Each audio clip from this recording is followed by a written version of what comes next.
since we're near the end of this season of Lent, getting ready for Holy Week and Easter in whatever form we're going to celebrate it, I've been looking back over the last few weeks. Our focus for Lent here at St. Andrew's, really only slightly derailed by the current crisis, has been freedom from fear. In our Sunday worship together, in the Lent devotionals that some of you are reading, we've unpacked some of our fears and reflected on how Jesus frees us from them. Fear of not being enough, fear of the circumstances that surround us, fear of being lost, fear of not being worthy of God's grace. But what began as almost an intellectual exercise from a place of relative comfort and safety, this reflecting on our lives and our faith and our fears, all of that quickly changed into something immediately and deeply relevant to our daily lives. The coronavirus pandemic and all the social and economic fallout that has accompanied it, fear and uncertainty loom large around us.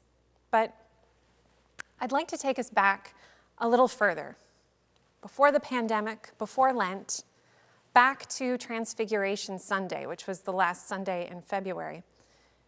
We talked about our mountain peak encounters with God and what they mean to us, how God prepares us to live in our broken world, to walk faithfully through every dark valley by meeting us in these bright turning point moments that we forever remember in terms of life before and life after.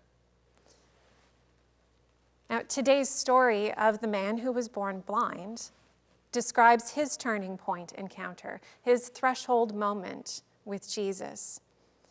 Jesus encountered the man who was blind just outside the temple as he was walking by. Jesus stopped, made mud, and put it in the man's eyes, and then sent him away to wash. The man who was born blind could now see because of this encounter with Jesus. But it's hard to find that moment, and easier to forget about it, in the midst of all of the fear and uncertainty and arguing that surrounds it. The townspeople, the man's own parents, the Jewish leaders, even Jesus' disciples, all afraid and all acting out of that fear. The townspeople, upon seeing the man back among them, were confused at first. Is that the same man who used to sit and beg outside of the temple? Can't be. It's just someone who looks like him. The man himself, we're told, kept saying, "No, really, it's me. I was blind, but now I see." And the townspeople, disconcerted and uncertain about what to do, this thing that has happened that they can't understand. They're the ones who take the man to the Jewish leaders, afraid, perhaps, of what they couldn't understand. The man's parents were afraid to speak in front of the Jewish leaders because they knew it could get them ostracized, kicked out, and sent away from their community. And so they refused to stand by their son. The Jewish leaders, the Pharisees, they were afraid that they'd been getting it wrong all these years, that what they believed, the rules and the practices, all of those things that gave them the power and the right to lead, they were afraid that those beliefs were not true. That Jesus, who he was and what he was doing and what that all meant, that would somehow cause them to lose that power, that right, and their certainty. And so they lashed out, arguing again and again with the man who had been blind and who inarguably could now see, fighting amongst themselves, eventually sending the man away because he embodied everything that made them afraid. And Jesus' followers, and this is a tricky one, right at the beginning, they ask Jesus, who sinned, this man or his parents, that he was born blind?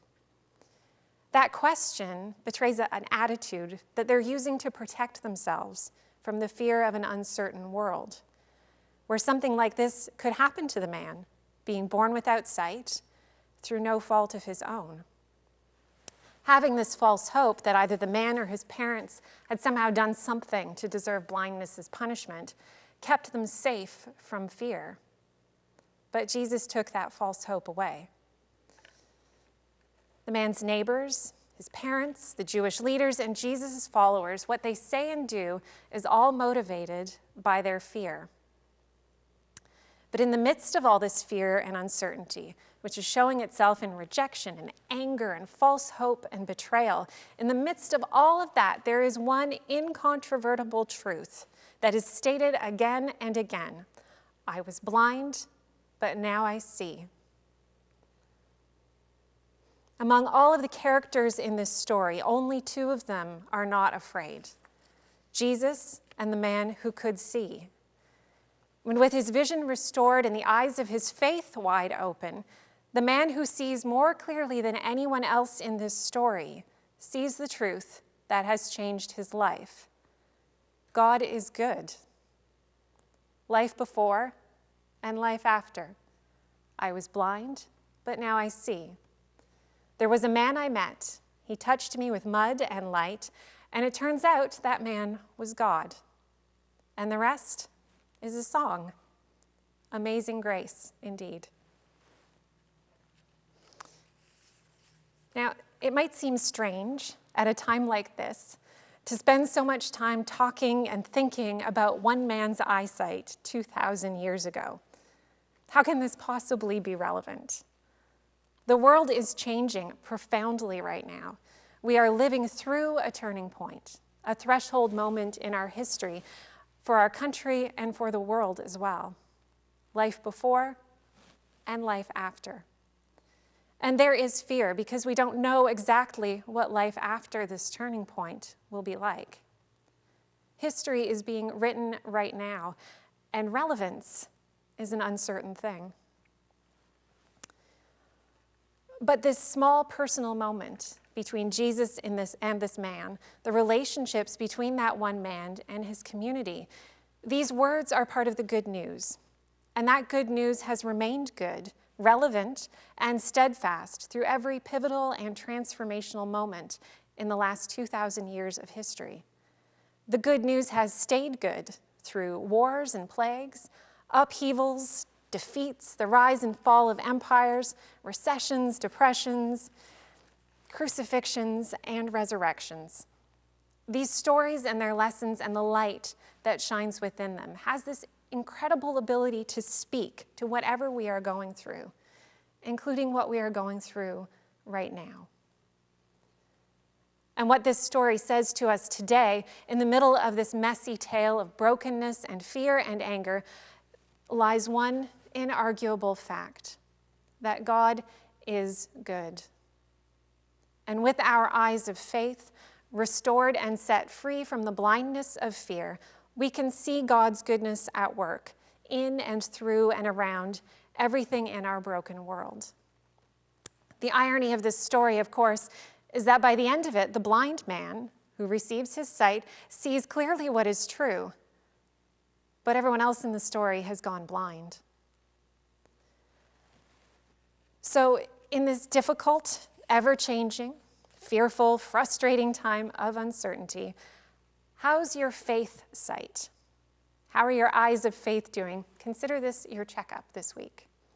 Can you see where God's goodness is being revealed, even in the midst of all of this brokenness? Let me share with you what I see. I see that God is good because of the people who are working on the front lines, who are bravely leaving their homes when the rest of us are being told to stay, so that we have access to things like health care and food and other essentials. I see that God is good in the ways that the most vulnerable are still being cared for in creative ways like the drive-by food drive that we had this week in our community, but also in smaller personal ways, like the people who are running errands for their elderly family and friends, fetching groceries for those who can't leave their home, making extra phone calls, sending emails, Skyping, Zooming, FaceTiming, because we've learned that social distancing doesn't have to mean that our relationships go untended. And I see that God is good when we as a church, as Christians, as spiritual seekers of all kinds, find ways to come together, even though we are apart.